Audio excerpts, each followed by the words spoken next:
Hello दोस्तों, आइए देखते हैं यूपीएससी सीसेट 2024 का ये क्वेश्चन है।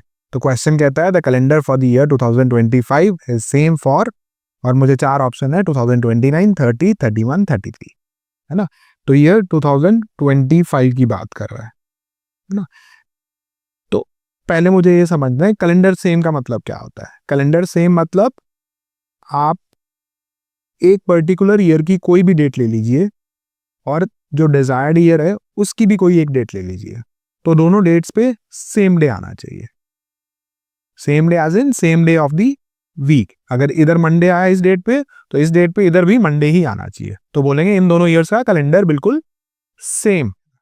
ठीक है, तो मुझे इनमें से राइट ऑप्शन चूज करनी है। 2029, 2030, 31 एंड 33। ठीक है, तो इसके लिए आपको बस एक छोटी सी चीज पता होनी चाहिए, दैट इज कि हर 7 दिन बाद same day of the week आता है, राइट। तो हम 2025 की बात कर रहे हैं, तो मुझे एक रेफरेंस डेट लेनी रहेगी। तो मैं वो रेफरेंस डेट ले लेता हूं जो सबसे इजीएस्ट है। आप कुछ भी ले सकते हैं, मैंने ले ली 1 जनवरी 2025, राइट। तो मैं पहले आपको समझा देता हूं कि डेज ऑफ द वीक कैसे रिपीट करते हैं। तो मैं बोल दूं 7 डेज बाद +7 पे क्या आएगा, सेम डे आएगा। मैं मान लेता हूं, ऑल्दो मैं निकाल भी सकता हूं, मेरे पास वेज है निकालने की इसको, बट रिक्वायर्ड नहीं। यहाँ पे मान लीजिए यहाँ पे मंडे था, तो बोल दो 7 दिन बाद फिर मंडे आएगा। अगले 7 दिन बाद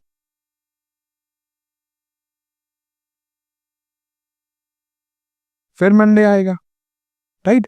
तो 7 डेज के गैप पे सेम डे रिपीट होता है। ठीक है, तो मैं ये बोल सकता हूं कि अगर आप 7 के स्टेप्स में इंक्रीमेंट ले रहे हैं तो डे में कोई फर्क नहीं आएगा।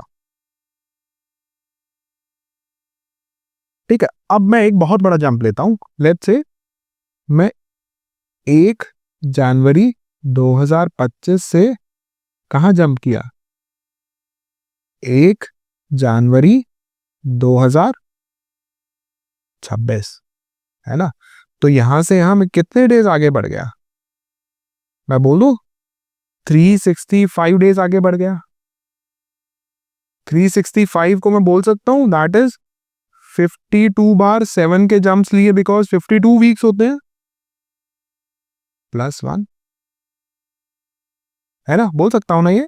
तो मैंने 52 बार 7 का जंप लिया, तो मैंने बोला कि 52 बार जंप करने से डे सेम रहेगा, बट ये +1 से डे एक बढ़ जाएगा। तो मैं बोल दूं अगर यहाँ पे मंडे था तो यहाँ पे ये डे मंडे +1 होगा। तो ये जो 1 होता है ना, इसको हम बोलते हैं ऑड डे। ऑड डे क्यों बोलते हैं, बिकॉज इसकी वजह से एक डे का इंक्रीमेंट आ जाता है नेक्स्ट ईयर में। ठीक है, अगर आप ये चीज समझ गए हैं तो मेरा क्वेश्चन ऑलमोस्ट पूरा हो चुका है। मैंने बोला 1 तारीख 2025 से 1 तारीख 2026 पे गए, 1 जनवरी में। तो मैं बोल रहा हूं आपका एक दिन का फर्क आएगा, बिकॉज आपने 365 डेज मूव अहेड किया। अगर आपने 365 डेज मूव अहेड किया तो मतलब 52 हफ्ते और एक दिन मूव किया।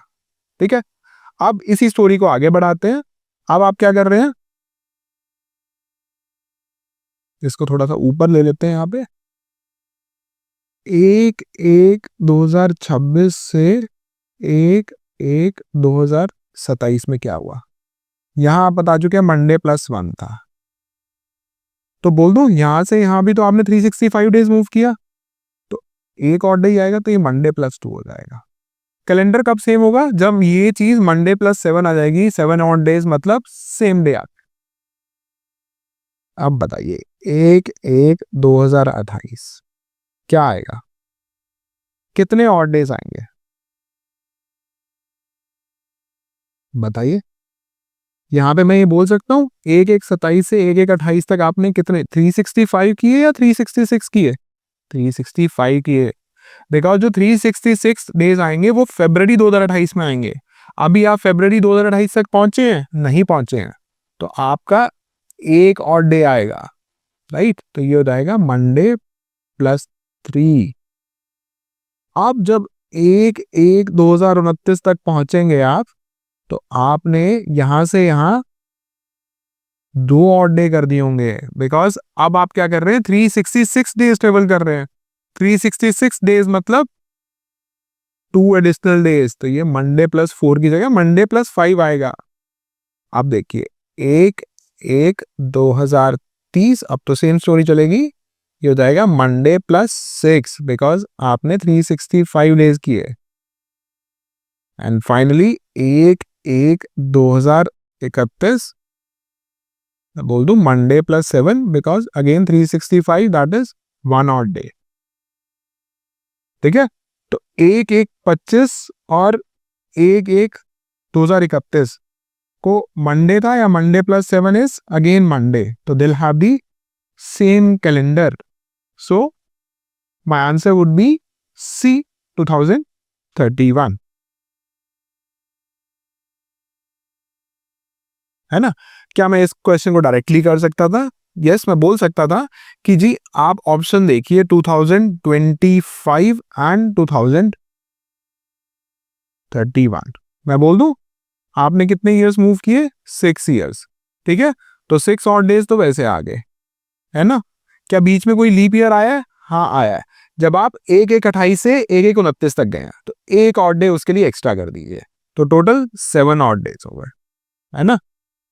तो 7 ऑड डेज मतलब सेम कैलेंडर आएगा इनका। बट अगर मैं स्टार्टिंग में ही आपको ऐसे बोल देता, तो आप मुझे ये बोलते कि सर आप तो आंसर से ही क्वेश्चन को सॉल्व कर रहे हो, कि आपको ऑलरेडी आंसर बताया, जबकि ये आंसर गेस करना बहुत इजी है कि 7 ऑड डेज करने हैं, तो 6 के आसपास मेरा आंसर होगा, अगर उसके अंदर एक लीप ईयर आया। अगर दो लीप ईयर्स आते बीच में, तो मैं 5 ईयर्स अहेड चला जाऊंगा, है ना। So that is the conceptual understanding of this topic of calendars. I hope मैं इस क्वेश्चन के माध्यम से आपको मैं ये टॉपिक अच्छे से क्लियर कर पाया हूं। Thank you so much.